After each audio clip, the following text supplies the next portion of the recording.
آج ہم ایک ایسے واقعے کا ذکر کرنے جا رہے ہیں جو صرف تاریخی نہیں بلکہ روحانی طور پر انسان کے مقام، اس کے امتحان اور اس کے دشمن کا تعارف بھی کرواتا ہے۔ یہ کہانی ہے حضرت آدم علیہ السلام کی، جسے اللہ نے اپنے ہاتھوں سے پیدا فرمایا، روح ڈالی، علم دیا اور عزت دی، لیکن پھر شیطان کا تکبر، سجدے سے انکار اور انسان کا پہلا امتحان، اور آج بھی ہر انسان اسی کہانی کا ایک حصہ ہے۔ جب اللہ تعالیٰ نے آدم علیہ السلام کے جسم میں روح پھونک دی تو اللہ تعالیٰ نے آدم کو کچھ نام سکھا دیے، اور اللہ تعالیٰ نے ایسا اس لیے کیا کیونکہ جب اللہ نے فرشتوں سے کہا تھا میں ایک نئی مخلوق بنا رہا ہوں، تو وہ کہنے لگے یا اللہ، ہم آپ کی عبادت کرتے ہیں اور یہ تو دنیا میں فساد اور قتل و غارت کریں گے۔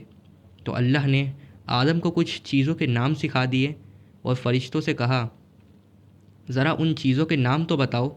تو وہ کہنے لگے یا اللہ، ہم نہیں جانتے، صرف اتنا ہی جانتے ہیں جتنا آپ نے ہمیں علم دیا ہے۔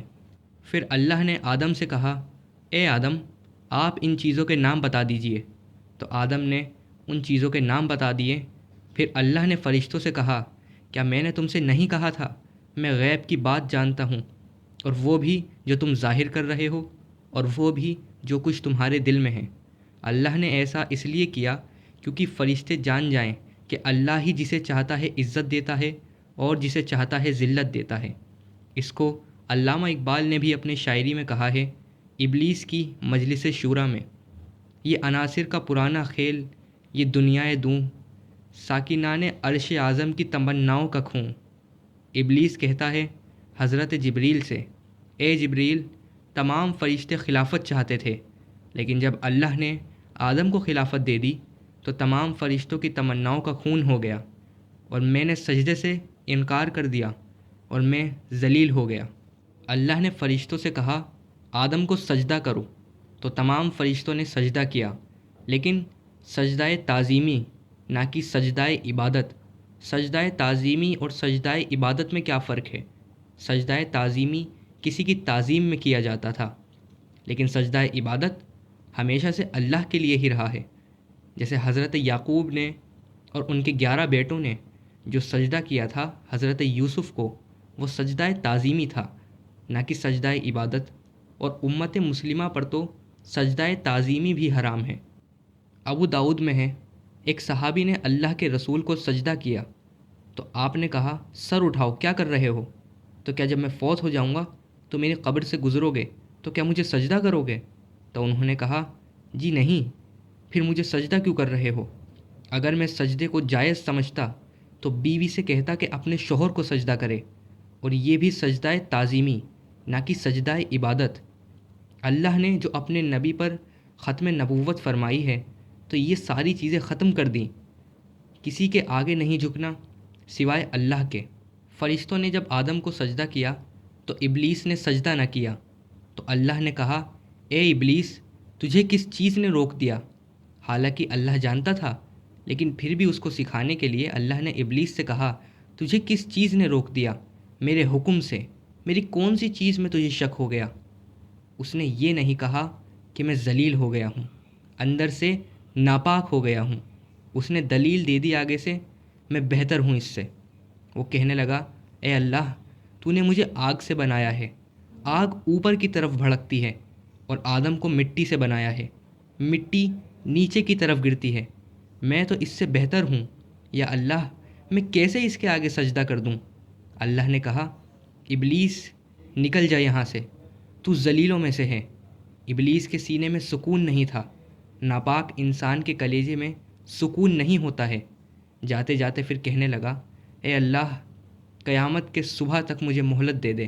اللہ، میں تجھے ثابت کر دوں گا کہ نعوذ باللہ تو غلط ہے، تو مجھے چانس دے اللہ۔ اور سب سے بڑی دعا اس نے بنا کسی وسیلے کے مانگی، موت مجھ سے دور ہو جائے۔ یا اللہ، تو موقع دے مجھے، میں ثابت کر دوں گا یہ انسان جس کے سامنے تو نے اتنے قد آوار فرشتے جھکا دیے، یہ تیرے فرما بردار نہیں نکلیں گے، تیرے ناشکرے ہی نکلیں گے۔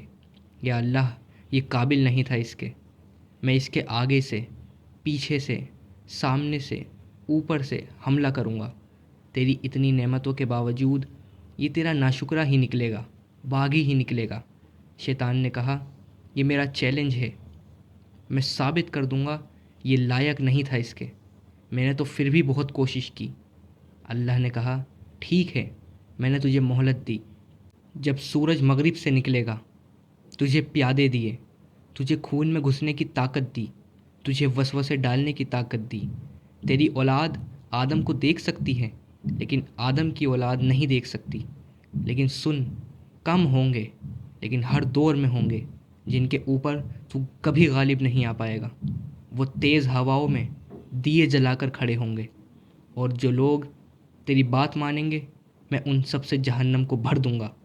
اللہ تعالیٰ نے حضرت آدم کو جنت میں رہنے کا حکم دیا جہاں وہ خوشی سے رہتے رہے۔ جنت میں ہر طرح کی نعمت تھی۔ کبھی کبھی حضرت آدم اداس رہتے تھے، اس کی وجہ اکیلے رہنا تھا۔ اللہ یہ بات جانتا تھا، تو ایک دن حضرت آدم سو رہے تھے تو اسی حالت میں اللہ نے حضرت آدم کی بائیں طرف کی چھوٹی پسلی میں سے حضرت حوا کو پیدا کیا۔ جب حضرت آدم اٹھے تو حضرت حوا کو اپنے سامنے دیکھا، پوچھا آپ کون ہو؟ تو انہوں نے کہا میں آپ کے لیے پیدا کی گئی ہوں۔ اللہ نے دونوں کا نکاح پڑھا دیا اور حق مہر کو ادا کرنے کو کہا۔ تو آدم نے کہا یا اللہ، حق مہر کیا ہے؟ تو اللہ نے کہا آپ کی نسل میں سے میرے ایک آخری نبی آئیں گے، آپ ان پہ ایک بار درود پڑھ دیجئے، آپ کا حق مہر ہو جائے گا۔ اس کے بعد آپ دونوں جنت میں ہنسی خوشی رہنے لگے۔ لیکن شیطان دور سے یہ سب دیکھ رہا تھا اور اندر ہی اندر سازشیں کرنے لگا۔ ایک دن حضرت آدم سے کہنے لگا اے آدم، کیا تم جانتے ہو اللہ نے تمہیں اس درخت کے پاس جانے سے کیوں منع کیا ہے؟ حضرت آدم نے کہا نہیں جانتا ہوں۔ تو شیطان نے کہا اللہ کی قسم، اللہ نے تمہیں اس لیے منع کیا تاکہ تم فرشتے نہ بن جاؤ اور ہمیشہ کے لیے جنت میں نہ رہنے لگو۔ شیطان نے حضرت آدم کے دل میں وسوسے ڈال دیے اور حضرت آدم نے وہ پھل کھا لیا جس کو اللہ نے کھانے سے منع کیا تھا۔ جیسے ہی انہوں نے وہ پھل کھایا، ان کے جسم سے جنتی لباس اتر گئے اور وہ دونوں اپنی شرم گاہوں کو چھپانے کے لیے جنت کے پتے لگانے لگے۔ اللہ نے کہا اے آدم، کیا میں نے تم سے نہیں کہا تھا کہ شیطان تمہارا کھلا دشمن ہے اور تم نے اور تمہاری بیوی نے میری نافرمانی کی؟ جاؤ جنت سے نکل جاؤ اور دنیا میں رہو۔ اور یہ ابلیس، تو بھی یہاں سے نکل جا، تمہارے رہنے کی جگہ زمین ہے۔ اور اللہ نے آدم سے کہا جس طرح شیطان نے تمہیں جنت سے نکلوایا ہے، یہ دنیا میں بھی پوری کوشش کرے گا تمہیں جنت میں نہ جانے دے، اور تم اس کا کہنا نہ ماننا۔ دنیا میں آنے کے بعد حضرت آدم کو اپنی غلطی کا احساس ہوا، تو پھر اللہ نے انہیں کچھ کلمات سکھا دیے، جس کے بعد اللہ نے ان کی توبہ قبول کر لی۔ اللہ کے رسول صلی اللہ علیہ وسلم نے فرمایا قیامت کے دن جب جہنمی جہنم میں جائیں گے تو تمام انسان جمع ہو کر حضرت آدم کے پاس جائیں گے اور کہیں گے اے آدم، اللہ نے آپ کو اپنے ہاتھ سے بنایا، تو آپ اللہ سے ہماری سفارش کریں تاکہ ہم اس دن کے عذاب سے بچ جائیں۔ حضرت آدم کہیں گے اللہ آج بہت غصے میں ہیں، آج سے پہلے کبھی اتنے غصے میں نہیں تھا اور نہ ہی آج کے بعد ہوگا۔ میری ایک خطا پر مجھے جنت سے نکال دیا گیا تھا، آج میں تمہاری کچھ مدد نہیں کر سکتا۔ اس واقعے نے ہمیں ہر موڑ پر ایک سبق ملتا ہے۔ تکبر ابلیس کا طریقہ ہے اور توبہ آدم کا۔ انسان غلطی کرتا ہے لیکن اگر دل سے اللہ سے معافی مانگے تو رحمت کا دروازہ کبھی بند نہیں ہوتا۔ جزاک اللہ خیر۔ السلام علیکم ورحمۃ اللہ۔ شیطان کا چیلنج آج بھی جاری ہے، لیکن ہر دور میں کچھ لوگ ہوں گے جو تیز ہواؤں میں بھی دیا جلا کے کھڑے ہوں گے۔